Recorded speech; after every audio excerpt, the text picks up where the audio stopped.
മിൽമയ്ക്ക് ഒരു അപരൻ മിൽന.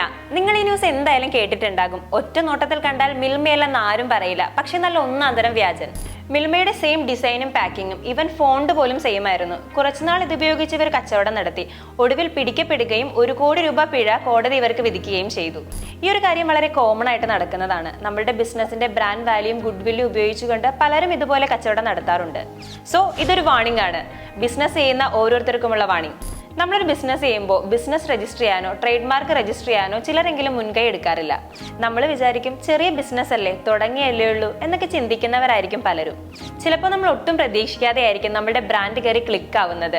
ആ സമയത്തായിരിക്കും ഇതുപോലുള്ള വെല്ലുവിളികൾ നമ്മൾ നേരിടേണ്ടി വരുന്നത്. നമ്മൾ നമ്മുടെ കമ്പനിയുടെ സ്റ്റാർട്ടിങ്ങിൽ തന്നെ ട്രേഡ് മാർക്ക് പോലുള്ള ലീഗൽ രജിസ്ട്രേഷൻസ് ചെയ്യുവാണെങ്കിൽ നമുക്ക് നമ്മുടെ ബ്രാൻഡിനെ ഒരു പരിധി വരെ പ്രൊട്ടക്ട് ചെയ്യാൻ സാധിക്കും. അങ്ങനെയാണെങ്കിൽ ഇതുപോലുള്ള കേസുകൾ വരുമ്പോൾ നിയമപരമായ സംരക്ഷണവും നിങ്ങൾക്ക് ലഭിക്കും.